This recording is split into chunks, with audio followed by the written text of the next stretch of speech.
Imagine for a moment that you sleep tonight, and wake in the year 1250.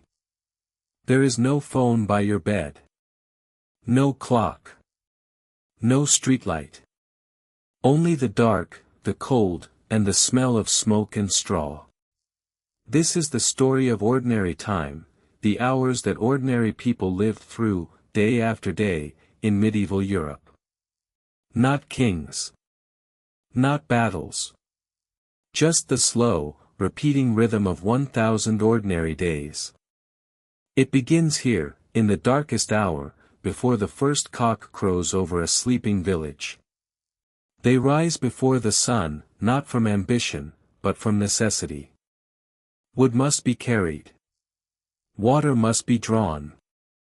The fire must be fed, for the cold does not wait for mercy. And somewhere beyond the fields, the church bell waits to call the village to its first prayer of the day. The sun is up. The porridge is gone. And in the center of the village, where the lane widens into a square of beaten earth, the great oven begins to smoke. You have to understand what bread meant in the year 1250, because it was not what bread means to us. Bread was not a side dish. It was the center of the table, the measure of a household, the thing that stood between a family and despair. When people spoke of being poor, they did not say they had no money. They said, "We have no bread." Few families owned their own oven. Stone was expensive, iron was expensive, and the skill of baking was a craft with its own history. So the village built one oven, large enough for the whole community, and used it on shared baking days, sometimes twice a week, sometimes once. Women carried their dough to the oven the way they carried water, in baskets and cloths, and waited in the smoke for their turn. The bread itself tells you everything about the year. White bread existed, it was called pain de main, the Lord's bread, and it was for the manor table, for feast days, for those who could afford fine flour. The common folk ate darker loaves, rye, barley, oats, and when the harvest was poor, beans and peas ground and mixed in until the loaf was more field than flour. Cheaper still was the trencher bread, so hard and dry it could last a week, and was sometimes used not as food but as a plate, a thick slab that soaked up the stew, and was eaten last, if it was eaten at all. Baking day was a kind of small festival. The fires were lit before dawn, and the heat of the oven was judged by the trick of holding a hand inside and counting. Too hot, and the loaves would burn black. Too cool, and they would rise heavy as stones. Children were sent to gather twigs, neighbors traded scraps of dough, gossip traveled with the smoke. In that hour, the whole village smelled the same, of grain and ash and waiting.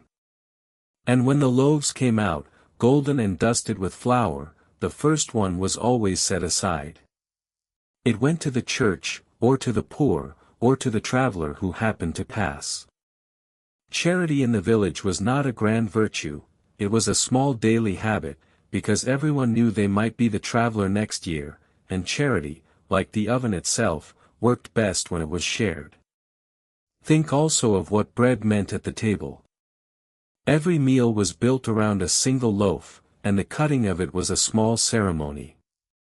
The father cut, or the grandmother, and the pieces were handed out in order of age, thickest to the worker, thinnest to the youngest, one saved for the absent. No crumb was wasted. Bread was soaked in soup, crumbled into broth, dried into the morning's porridge. Nothing that had once been grain was ever allowed to simply disappear. But bread was only the beginning. A loaf cannot fill a year. Behind every slice there was a field, and behind every field there was the slow, grinding question of the land, whose work, and whose harvest. That question was older than the oven, older than the village itself.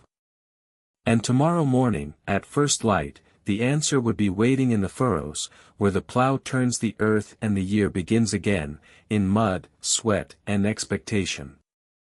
God has given us the harvest, said the old proverb. But the proverb never mentions the hands, the raw, cracked, exhausted hands, that bring it home. And those hands were about to be summoned to the field, where the true story of the medieval village was written, not in ink, but in the slow turning of the seasons. Chapter 3, The Fields of the Lord. At first light, the village goes out to the fields, not in ones and twos, but together, as a body, because the land they work is not like the land we know. It is not divided into tidy private plots. It is open land, cut into long strips, shared between the families of the village, and every strip is stitched into a rhythm that no one dares to break. The rhythm is the three-field system. Imagine the land in three great parts. One field grows wheat or rye, for bread. One grows oats or barley, for porridge and for the animals. And one field lies fallow, resting, empty, growing nothing but weeds, so that the earth can breathe again. Each year the fields change places, slowly rotating, and with them the luck and the harvest of every household. The system was not written in any law book. It was written in mud, in rain, in the habit of 1,000 villages, and it worked, barely, painfully, but it worked. Walk into that field now, and the first thing you notice is that everyone is bent. The whole village bends together, men and women, old and young, cutting corn with short sickles, not the tall scythes of the modern world. There is nothing romantic about it. The back aches. The sun burns. The chaff gets into the eyes and the throat. And yet the village is talking, laughing, singing, because harvest is the one season when everyone works together, when a family's survival depends on the neighbor's sweat, and the old walls between households soften into something like a single body. But there is a shadow over every stalk of wheat, and its name is the Lord. Part of everything the peasant grows belongs to someone else. There is the rent for the strips, paid in coin or in kind. There is the tithe, a tenth of the harvest, owed to the church, taken at the barn door before the family's own share is touched. There are the boon days, the work days owed to the Lord's own land in the busiest season, when a man must leave his own half-cut field because the manor has called, and he dare not refuse. And at every step, there are the bailiffs and the reeves, the men who count, the men who record, the men who know exactly how many sheaves a family owes. It sounds like cruelty, and sometimes it was. But the peasant did not see it quite as we do. The Lord was not only a tax. He was also the wall, the one who held the land in law, settled disputes, kept the peace when strangers came armed, and fed the village in the bad years, because a starving village pays no rent. The bond between lord and peasant was a contract written in fear, in custom, and in a kind of grudging loyalty on both sides. Both parties hated it. Both parties needed it. Neither could imagine life without it. By noon, the first shock of harvest is done. The sheaves stand in the field like small golden houses. A child is sent home with bread and a jug of small ale, and the workers sit in the shade of a hedge, eating quickly, saying little. The flies gather. A dog lies panting. And for a moment, no one is a lord or a peasant, a debtor or a collector. They are just tired people, sharing the same shadow, belonging to the same piece of earth. Tomorrow, the harvest continues. But the day after that, something changes. The village will need wood, and game, and grazing, and all the things that grow just beyond the edge of the field, where the plow stops and the wild begins. The fields feed the village. But the forest, in its own patient way, holds the village in its hand. Chapter 4, The Forest Edge. Beyond the last field, the map of the world changes. The open land ends in a tangle of thorn and shadow, and the trees begin, oaks as old as the church, beech and ash and hazel, and underneath them a world that is neither wild nor tame, but something in between. The medieval village did not live inside a forest, and it did not live outside one. It lived at the forest's edge, where the two worlds met, and it needed both.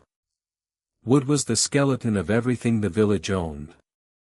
The frame of every house, the handle of every tool, the spoke of every wheel, the bowl that held the stew, the cask that held the ale, the cradle, the coffin, the plough, all of it was tree, shaped by an axe and a knife and years of patient hands. A village without wood was a village that could not repair itself, and repair was the whole business of survival. Nothing was thrown away in the year 1250, because nothing could be replaced. But the forest was not simply a warehouse. It was a place with its own hard rules, and the first of them was this: the forest did not belong to the village.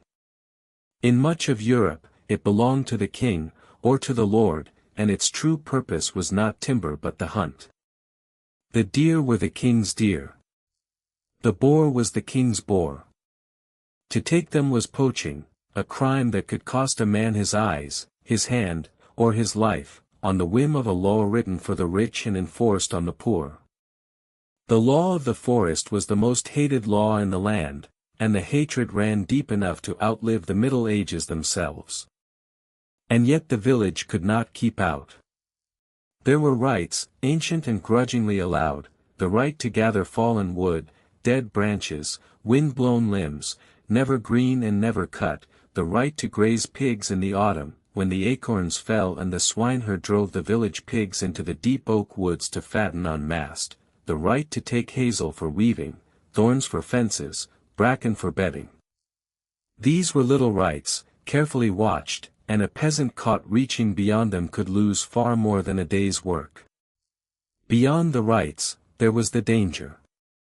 The wolf was real, and so was the fear of it. Not every village had wolves at its gate, but every village told stories of them, of the shepherd who lost half his flock in one winter, of the child who wandered and was found, weeks later, by the tracks. Wolves were the shadow of the forest, the thing that made the edge of the wood a boundary not just of land, but of safety. And under the shadow of the wolf lived other shadows, the wild man of legend, the witch of the deep woods, the spirits that punished the greedy and the careless. The forest was not a place you went for pleasure. It was a place you went because necessity dragged you, and you went armed, in pairs, before dark. Yet the forest gave back more than it took. In a good year, a clever family could draw from it all winter, firewood stacked to the rafters, nuts and berries, mushrooms and honey, rushes for the floor, bark for tanning, resin for the torches that lit the long evenings. The forest was the village's granary of the invisible, everything that the fields could not give. So the village and the forest lived in a kind of deep, suspicious marriage. The field fed the body. The forest fed everything else. And at the edge of both, at the well, the spring, the running water that divided the tame from the wild, the village kept its truest treasure, the thing without which no harvest, no bread, no hoop, no bowl, no winter at all was possible. Water. And water, as every villager knew, was the one gift that could kill as easily as it could save. Chapter 5, Water and the Well. There is a sound you never hear in the year 1250, and you would be surprised how much it matters. It is the sound of running water on demand. No tap. No pump. No cistern in the roof. In the medieval village, water lived in three places: the well, the spring, and the stream, and everything else was carried. The well was the heart of the village, and it stood where the heart always stands, in the middle, within shouting distance of every door. Around it, the day moved twice, at morning and evening, when the women came with buckets and yokes, and the ropes creaked, and the wet leather splashed far below in the dark. The well water was cold, deep, and comparatively safe, one of the few safe things in a world where safety was rare. The village guarded it like treasure, and like treasure it was sometimes a source of war. Villages argued over wells the way they argued over boundary stones, with fists, with lawsuits, and sometimes with blood. The stream was a different country. It powered the mill, watered the animals, and washed the clothes, and also, upstream and downstream of the same bend, it received almost everything the village no longer wanted. You can already feel the problem. The medieval village lived in a state of permanent, unacknowledged siege against its own waste. The stream carried the filth away, but the filth was the same water downstream. And nobody, in the year 1250, fully connected the two. Not physicians, not priests, not villagers. The idea that water could carry sickness was not born yet. It would take centuries, and a great deal of suffering, to teach that lesson. This is why the most common drink of the Middle Ages was not water at all. It was small ale, weak, thinly brewed, barely alcoholic, but boiled as part of the brewing, and therefore safer. Children drank it. Women drank it. Whole households drank it at every meal, not because they were drunkards, but because ale was the only truly safe water they had. When you read the old records and see the enormous amounts of ale consumed, do not imagine a village of staggering drunkards. Imagine a village of people who had learned, without knowing why, to distrust the water. Bathing was rare and seasonal. The idea that the body should be washed daily is, in the scale of human history, a very recent luxury. Medieval people washed their hands and faces, and washed them often, hygiene at the edges, as it were. Full bathing happened at the big feasts, at the harvest, at weddings, or in the bathhouses of the towns, where men and women soaked in great wooden tubs, steaming and gossiping like a strange, slow festival. Cleanliness was not unknown. It was simply rare, expensive, and not yet connected to sickness in the way we know. The well gave the village its life. The stream gave it movement and waste and mystery. And between the two, in every house, stood the most important vessel in the medieval home, the water pot, hung by the fire, never empty, endlessly refilled. A child's work began with water and ended with water. A woman's day was measured in journeys to the spring. A man's first prayer, half asleep, was often a prayer for rain, water from above, water from below, water carried, water given, water that would be, tomorrow, part of the bread. And somewhere beyond the well and the stream, beyond even the forest's edge, stood a building that owned a different kind of power over the water of life itself. The village could live without many things. It could not live without the bell, the book, and the blessing, and the man who carried all three entered the village story next. Listen. Before anything else in the village speaks, the bell speaks. It rings before dawn, when the sky is still gray and the rooks are still asleep. It rings at the 3rd hour and the 6th hour and the 9th hour, marking the ancient prayers of the day. It rings for births and marriages and deaths, for storms and battles and kings. In the year 1250, the bell was not an instrument of religion alone. It was the clock, the calendar, the alarm, and the voice of the village's conscience. Everything, from the harvest to the funeral, moved to its iron tongue. The church herself was the oldest building in the village, and by far the tallest, a stone box rising out of a world of wood and thatch, built to be seen from the fields, built to outlast every house around it. And inside that stone box, the village kept the second precious thing of its life, after water, not gold, not silver, but time itself. Time in the Middle Ages did not flow the way it flows for us. There were no minutes, no seconds. An hour was not 60 equal parts, it was a measure of daylight, longer in summer, shorter in winter, different in every kingdom.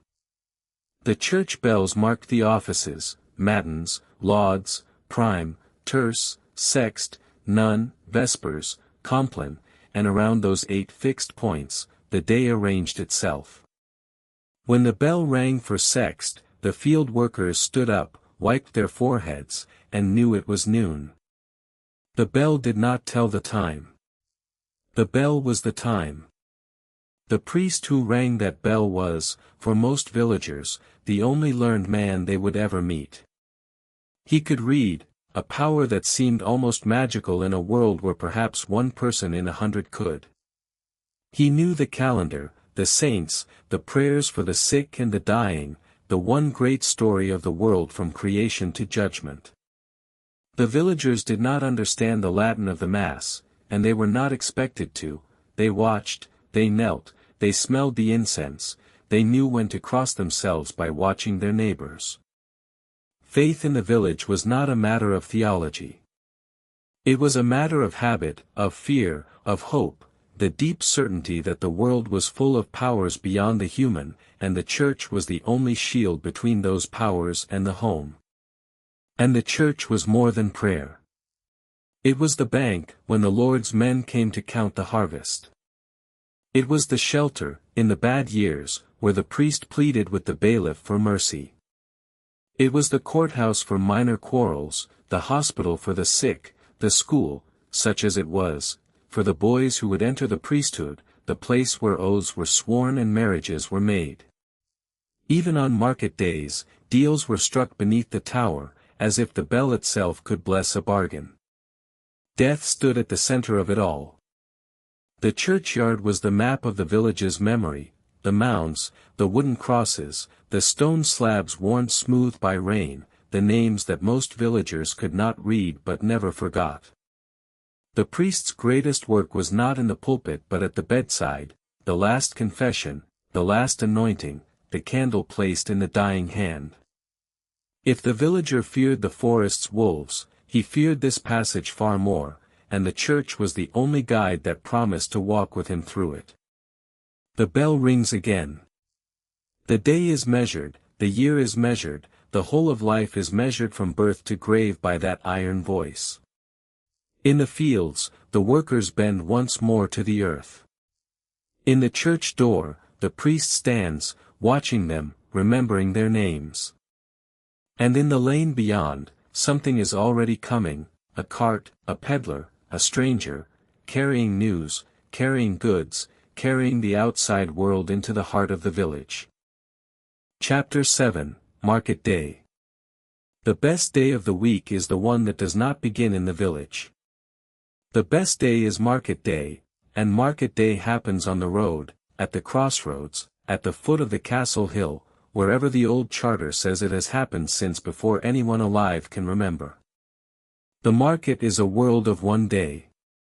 Long before sunrise, the lanes begin to fill with people who walk through the dark to get there, the potter with his wares strapped to a donkey, the weaver with her cloth in a leather bundle, the farmer with 3 geese tied by the feet, the cheesemaker, the miller, the smith, the peddler with the little boxes that open into whole shops. Every market is a small invasion, the village and the town meet, and for a few hours, everybody is a stranger to everybody, which is exactly why the market works. Money exists, but the market does not trust it alone.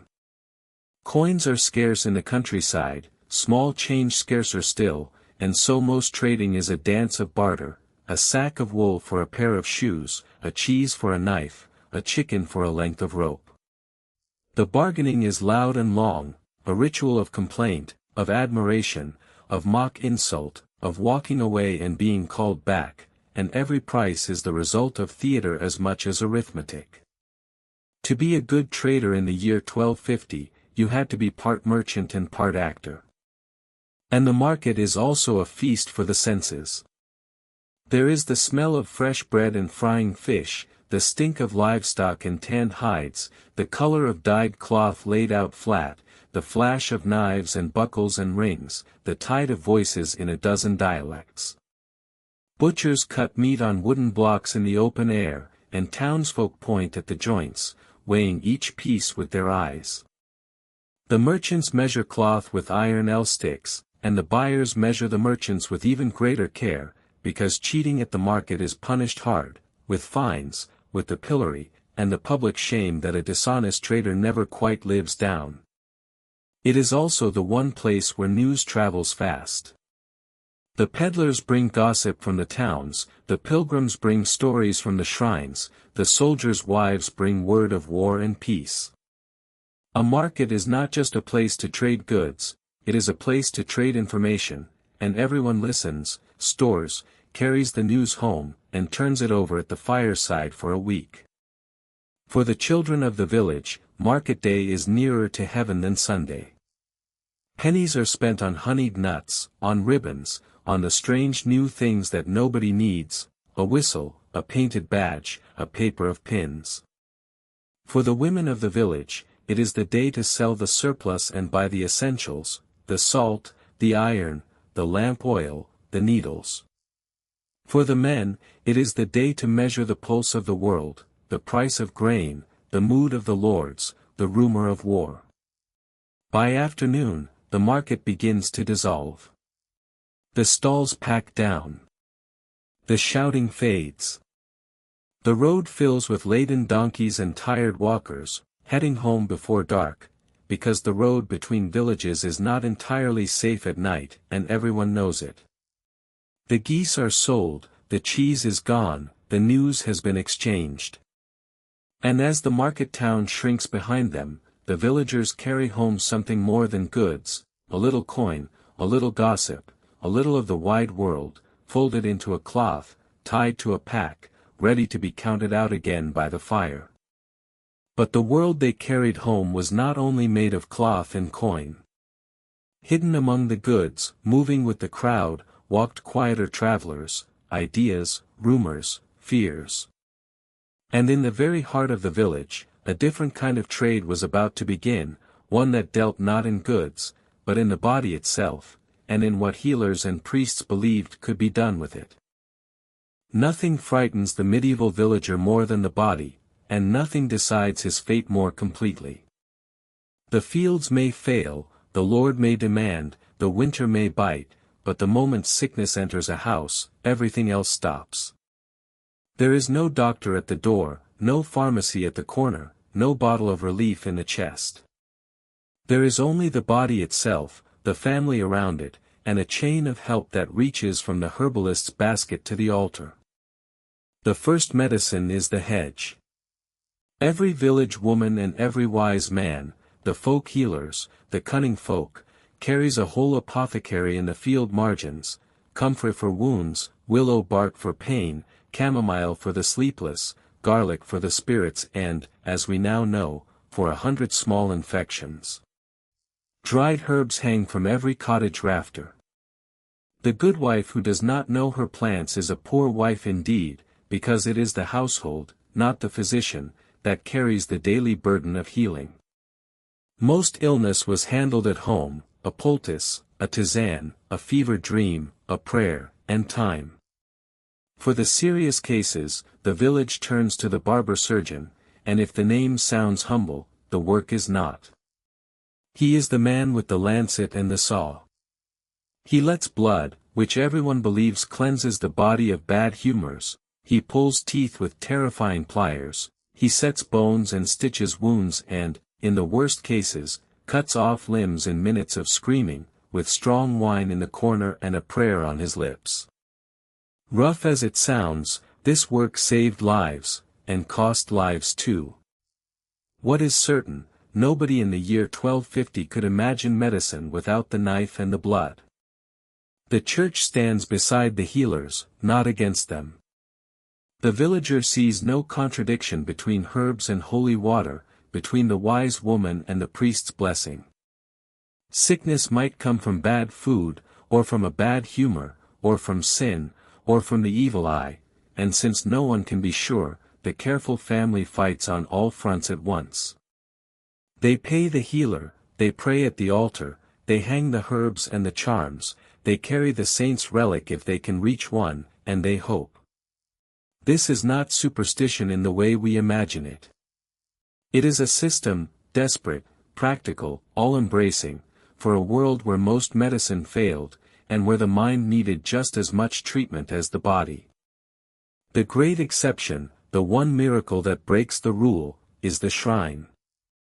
When everything fails, when the child is burning, when the mother bleeds, when the man cannot rise, the family makes a pilgrimage. They walk for days, sometimes weeks, carrying the sick one on a cart or a stretcher, singing, praying, begging. And at the shrine, before the reliquary, among 100 other desperate strangers, something sometimes happened that no healer could explain. Whether the cures were true or something else, we cannot say. The records that survive are written by believers. But the hope was real. The pilgrimage itself, in a world of exhaustion and dirt, was medicine of its own kind. The plague would come later, and when it came, it would sweep through this whole bright structure of herbs and humors and prayers like a fire through thatch. But that is another story. For now, in the ordinary years, the village heals in its own way, willow for pain, wine for courage, prayer for despair, and the stubborn certainty that life must be defended. And at the edge of the village, where the path to the shrine begins, a different world stands in the morning mist, grey, high, walled, indifferent to the herbs and the prayers of the peasant, the castle of the Lord, whose story is next. From the village lane, on a clear morning, you can see it, a grey tooth on the horizon, rearing out of the woods on a stone hill, capped with towers and banners. The castle is not far, half a morning's walk, yet it seems to belong to another planet. The villagers will spend most of their lives inside its shadow and almost none of their lives inside its walls. It stands at the edge of their world like a fixed question: who holds the land, and who obeys? Consider first what the castle is not. It is not a palace of comfort. It is a fortress, a machine for being defended, and comfort comes a distant third after safety and power. The walls are thick, the windows narrow, the rooms cold and smoky. Even the Lord's own chamber is a stone box with a fire and a bed, luxury measured not in silks but in the simple fact that its owner can sleep without fear.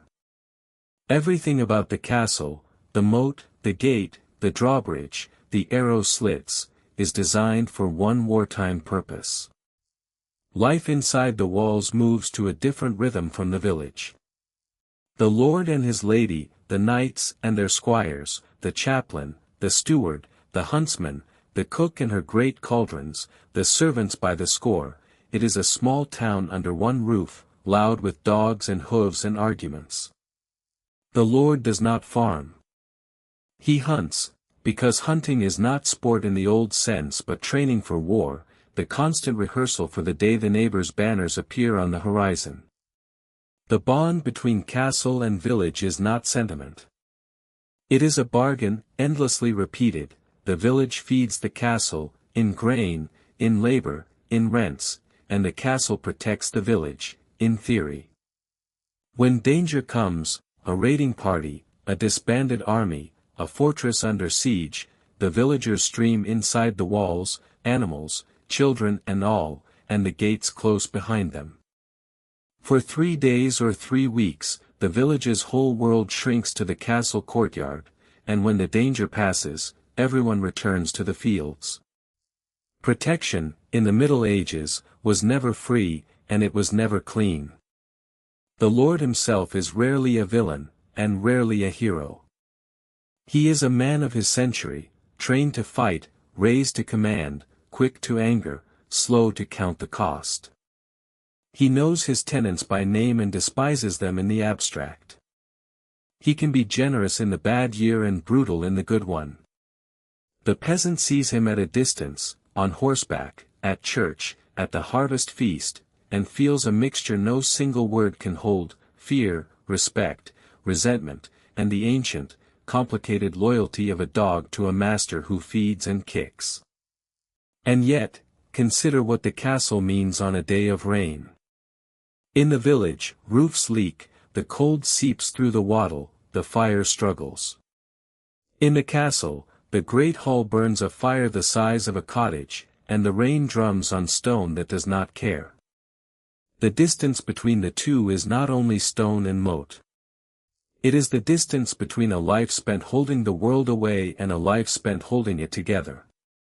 The peasant holds the world together from below. The Lord holds it together from above. The castle in the distance.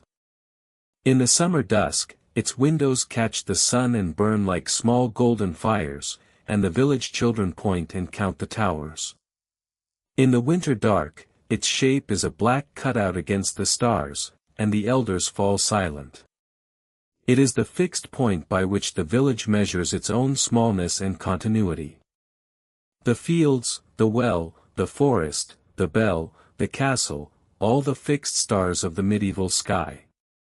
But the year turns, the leaves fall, and winter is coming, the great test that every village must pass or fail. Chapter 10, Winter is Coming. The first sign of winter is not snow. It is silence. The birds leave, the animals are brought in, the fields empty, and the village seems to draw inward, house by house, like a fist closing. Every family knows the same arithmetic: what is stored by November must last until March, and there is no second chance. The work of autumn is the work of a whole household, and it begins early. Firewood is the first priority, cut green in late summer, stacked under the eaves, dried through the autumn winds until it snaps when broken. An old saying runs through the village: wood warms you twice, once when you cut it and once when you burn it. But nobody laughs at the saying in October, because a house without dry wood is a house that will not see spring. Then comes the salt. Salt is bought at the market, hoarded, protected like treasure, because salt is the difference between food and no food. Meats are salted, smoked, hung from the rafters, sides of pork turning dark in the chimney smoke, herring packed in barrels, sausages strung like ropes. The vegetables that cannot be stored or salted are pickled in vinegar, or dried on strings, or buried in pits in the earth where the frost cannot reach them. Apples are laid out on the loft boards, one by one, each wrapped in straw, each counted. And then comes the great event of the late autumn, the pig-killing day. For the peasant family, the pig is a walking pantry. It eats the scraps, the acorns, the peelings, the things no one else can eat, and returns them as lard, bacon, ham, blood sausage, and the little pieces that flavor the winter stews. On pig-killing day, the whole family rises before dawn, and the work is quick, bloody, and solemn. The good wife salts the hams, the children blow the bladders into balls, the neighbors come to help and to share, and by nightfall, the cottage has become, for a few months, a larder that smells of smoke and fat. Somewhere in every winter dish, there is the memory of that day. The house itself must change for winter. The cracks in the wattle are plugged with clay and moss. The hearth is the center of the world now, the fire that is never allowed to go out, banked at night under the ashes, blown back to life at dawn. Around the hearth, the whole family sleeps, children on straw pallets, grandparents in the warmest corner by the stack. In the worst months, the animals are brought inside too, a goat, a few hens, a sheep, because the heat of the beasts is heat for the house, and no peasant is above the warmth of a breathing animal. Life slows. Work does not stop, there is always spinning, weaving, carving, mending, feeding the animals, breaking ice on the water trough, but it moves indoors, and it moves in company. The winter evenings are long, and the village fills them with talk, stories of lords and saints, riddles, songs, the patient teaching of children who must learn the names of 1,000 plants and 100 tasks before they are old enough to marry. The first snow is not a disaster. It is a relief, the harvest is safe, the stored food is counted, and now the village simply must hold. The road's close, the world tightens, the castle on the hill fades into the gray, and for weeks the village lives almost entirely on itself, in the smoke and the lamplight, guarded by walls of snow. But winter does not close the roads completely. Some travelers still come, the desperate, the foolish, the needed. And when the wolves grow bold in the deep cold, and the road grows long and white, the village learns what every winter teaches: the cold changes the world, and the world outside the village is never quite as safe as the hearth within. Chapter 11, Wolves and Wanderers. In the deepest cold of the year, the forest changes its voice. The wolves come closer to the village than anyone admits. You hear them at dusk, sometimes at noon, not the dramatic howling of legend, but a thing far colder: silence, and then a single far voice, answered by another, and then silence again. The sheepfold knows. The dogs know. The whole village knows, and the doors are barred early. The wolf in the year 1250 is not a symbol. It is a practical enemy, with habits and business of its own. It takes the old, the weak, the careless lamb. A bold pack can get a whole flock in one night of panic. The village fights back with traps, with pits, with poison baits, with the dogs that every shepherd keeps, shaggy, fearless beasts bred to die defending the fold. Wolf hunts are communal affairs, the Lord sometimes calls them. The villagers always come, for a dead wolf is a small festival, its pelt nailed to the barn door as a trophy and a warning. But the wolves of the forest are not the only wanderers. The roads bring strangers, and in winter, every stranger is a question. First come the pilgrims, the most welcome of all. Men and women marked by the shell or the staff, walking to Canterbury, to Compostela, to Rome, to Jerusalem itself. They are holy, or at least they say so, and the village owes them bread and shelter, a place by the fire, and a blessing in return. A pilgrim's stories, of shrines and relics and the wonders of far cathedrals, are the village's window on a world wider than any map. Then come the merchants, the carriers, the peddlers with their packs of pins and laces and small miracles. They bring goods, yes, and news, always news: war in the north, a new tax in the town, a great church going up somewhere the color of the sea. The merchant is listened to with the same hunger as the pilgrim, but watched more carefully. His goods are weighed, his prices questioned, his silver tested with a bite. The village is open to the world, but it is not naive. And then there are the others, the ones nobody quite asks about. The runaway serf, moving by night, trading labor for bread. The soldier returning from a war nobody remembers, with a scar and an empty purse and a look in his eyes. The leper, ringing his little bell, forced to keep his distance even as he begs. The stranger who will not say where he is from. For these, the village's charity is thinner, colder, quicker to close the door. Hospitality is a Christian duty, but trust is a peasant's business, and peasants are careful in their charity. Every stranger, welcome or not, is exchanged, goods for coin, stories for supper, prayers for shelter. The village receives the world through its travelers the way a field receives rain: it needs them, it fears them, and it changes slowly under their touch. A song learned from a pilgrim in one winter will be sung at wedding feasts 20 years later. A rumor brought by a merchant will shape a marriage, a migration, a lawsuit. The wanderers carry the village's own gossip as far as they carry goods, and the village knows it. The road is a two-way river, and everyone who crosses the threshold carries the world in and out. And one winter, the wanderers bring a kind of news that does not belong to any single village: news of kings and armies, of a war that crosses half the world, of a year that will be remembered, the year 1250, when the great wheel of the world turns, and the distant thunder of history reaches even the frozen edge of the ordinary field. Let us pause, in the middle of this 1,000 ordinary days, and ask a strange question: what does the year 1250 actually look like, if you stand very far away?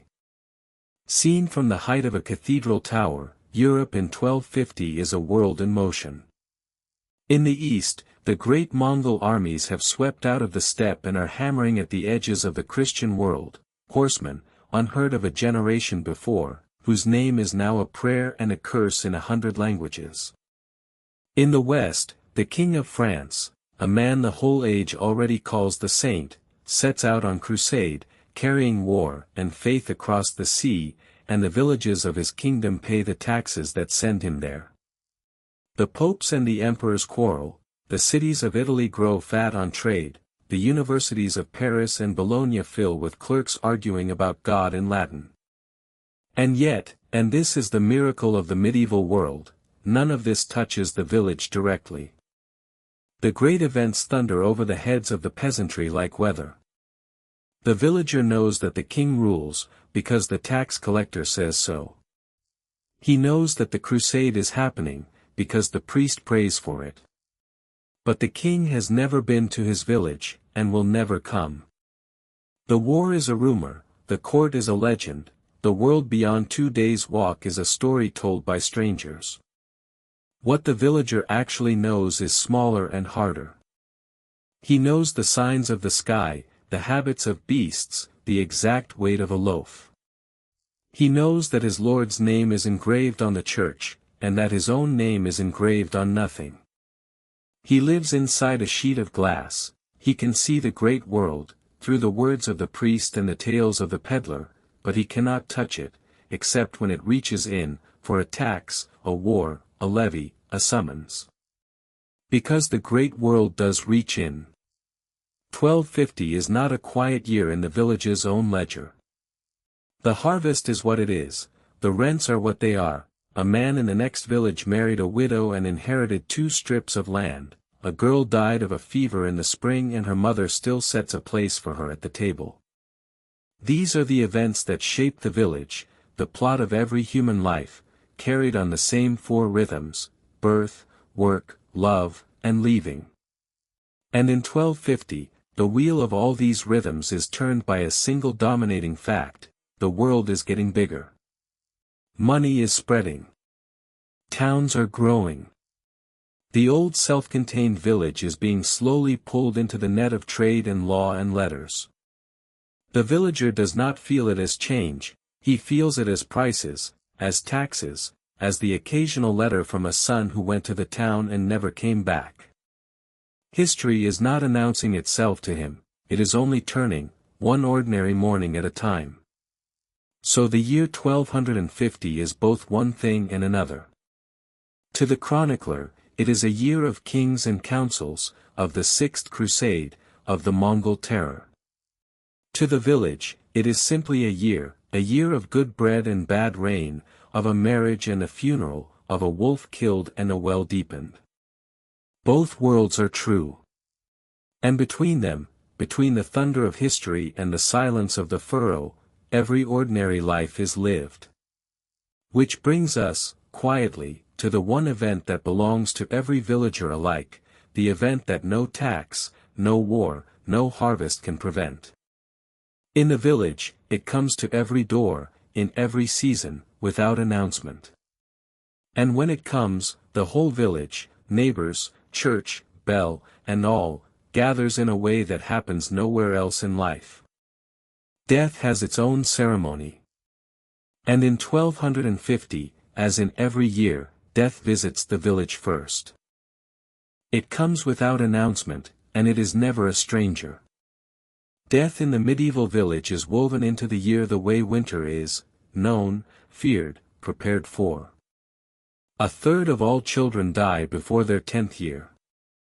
Mothers die in childbirth, fathers die in accidents, the fever takes the strong and spares the weak. The villagers do not grieve less because death is common. They grieve differently, loudly, publicly, ritually, because grief, like everything else, has its proper shape. When a villager is dying, the house becomes the center of the world. The family gathers, the door is left ajar, so that neighbors may come in and say the words that must be said. The priest comes with the holy oil and the last confession, because how a man dies determines what happens next, and the villager fears less for the failing body than for the leaving soul. The dying person makes arrangements, debts forgiven, debts owed, tools promised to this son, the good dress to that daughter. The words of the deathbed are the last will, the last teaching, the last gift. Then, when the breath stops, the work of the women begins, the oldest work in the world. The body is washed, laid out, dressed in the best linen or the coarse shroud of the poor. The eyes are closed, the limbs are straightened, the mouth is bound. The body lies in the house for a day, while the candles burn and the neighbors come, one by one, to kneel and pray and, in the old custom, to watch. The wake is a strange word for a strange thing. All night, the village keeps the dead company, not in silence, but in speech. They pray, yes, but they also talk, about the dead one's life, his work, his sayings, his quarrels and his kindnesses. They drink ale and eat bread, they tell stories and even laugh, gently, because the dead loved a good story too. The wake is not a denial of death. It is the village's way of walking the dead to the gate, of holding the thread of that life, for one last night, in the hands of the living. In the morning, the body goes to the churchyard. The coffin is a fine thing if the family can afford it. More often, the body is carried on a bier, wrapped in the shroud, and lowered into the earth with ropes. The priest says the words over the grave, the earth goes in with a hollow sound, a wooden cross, carved by a neighbor, marks the place. And in the days that follow, the village feeds the family, works their fields, watches their children. A death is a gap in the labor of the world, and the village closes it with the same patient hands that mend a fence. The dead do not disappear. They are remembered at the Mass, 30 days of prayers, then a year, then every All Souls' night, when the village lights candles for all its dead and the churchyard glows like a slow constellation. Children learn the names of the graves the way they learn the names of plants. Old women can recite the dead of the village back for 3 generations, like a litany. The memory of the dead holds the village together, as real as the hedges, as binding as the rent. And so death, in the year 1250, is terrible and ordinary, a grief and a routine. It is the one tax that every family pays, the one harvest that comes without seeds. The village mourns, buries, remembers, and returns to the fields, because the fields do not stop, and the living must eat. But there is a season when death comes closest, the deep winter, when the nights stretch out like weeks, when the cold finds every crack, and the village sits at the hearth with the dark pressing at the shutters.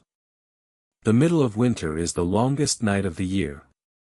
And the longest night, in the medieval village, has its own story. Chapter 14, The Long Night. The shortest day of the year is also the longest night, and in the medieval village it is both a fear and a festival. The sun has been shrinking for weeks, the evenings creeping earlier, the shadows growing long and cold. The village watches it the way sailors watch a falling tide. And then, one quiet afternoon, the sun sets, and the deep night closes in, the very heart of the year. Inside the cottage, the hearth is the whole world. The fire that has been banked and guarded through the autumn now burns as high as the smoke-blackened rafters allow, and everything, cooking, working, sleeping, talking, happens within its circle of light. Outside, the snow lies silent and the cold creeps. Inside, the flame throws the shadows of the family against the walls, 3 generations around one fire, and the long night begins. It is a night of work and of telling. Hands are never still, the women spin and card and sew, the men whittle and mend and repair the tools of spring, the children shell beans and learn the songs they will carry all their lives. But the voices are the true work of the long night. Stories are told, old ones, told 100 times, welcome as the fire itself. The story of the saint who gave his coat to a beggar and was warmed by the beggar's ghost. The story of the clever miller who outwitted the devil.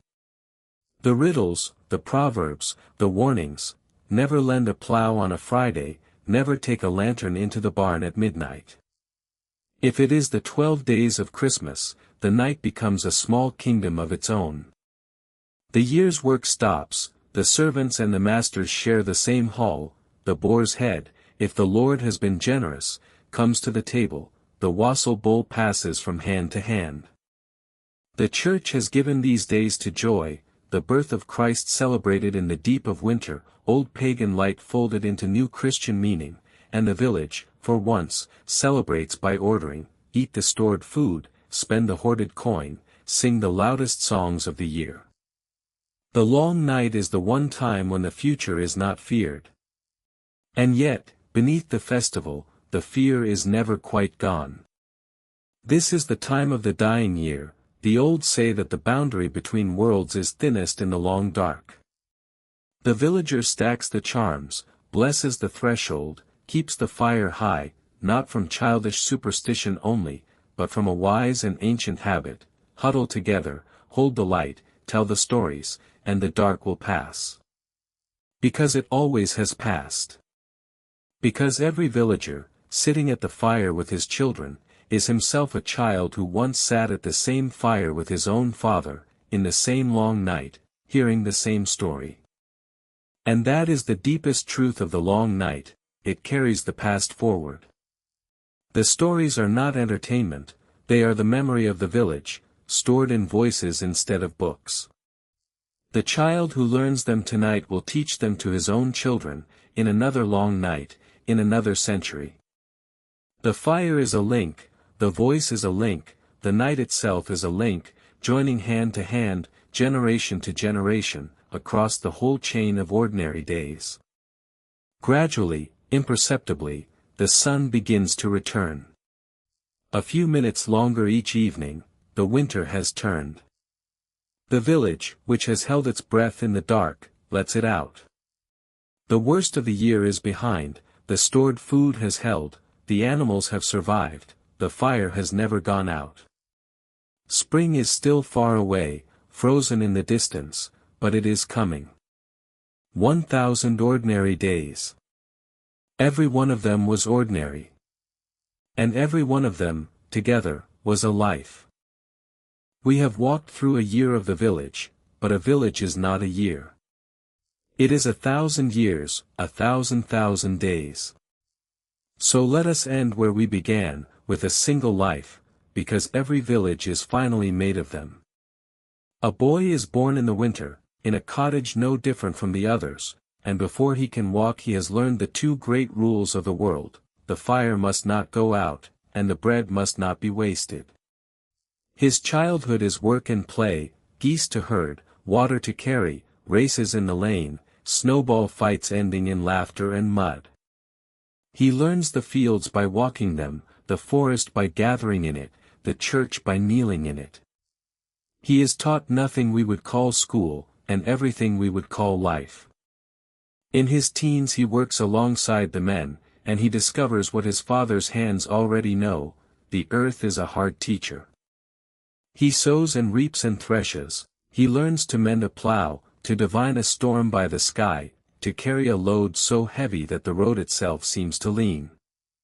He courts a girl at the well, at the market, at the church door, those slow, formal, burning courtships of the medieval lane, and he marries her in the spring, and the whole village eats and dances at their wedding. They move into a cottage of their own, one fire, one bed, one debt to the Lord, one plot of land. Then the years run like water. Children come, some live, some die, and each one changes him. He works the land his father worked, pays the rents his father paid, and begins to know every family in the village the way he knows his own hand. He becomes the man sent for when a roof needs raising, a dispute needs settling, a boy needs a harsh word and a coin. He is no longer the boy of the lane, he is the village itself, on a certain patch of earth. Middle age comes quickly in the year 1250, the body wears out at 40 as it wears at 70 for us. His back curves, his hands grow knotted, he takes his turn, now, by the fire, telling the stories he once heard there. He gives his son his best tools and his deepest love, in the only language he knows, work, duty, and the fierce, quiet protection of the hearth. And one winter night, the details do not matter, they are the oldest details in the world, he dies, in his own bed, with his family around him, the way he was born. The candles burn. The neighbors come. The wake is kept. The earth closes over him beside his parents and his children. And then? The village does not pause. The field still needs sowing.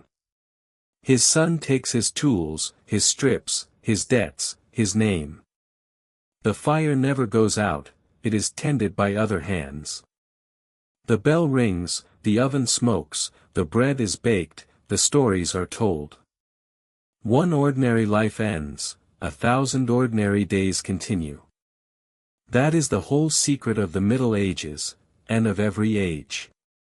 History records the kings, the wars, the great inventions.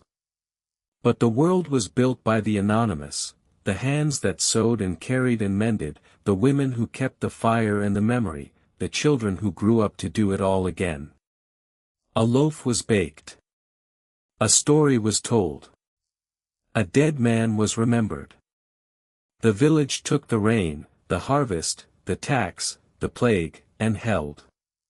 And so, one last time, close your eyes.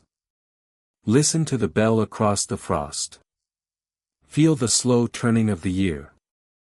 This is not a period, it is a comma.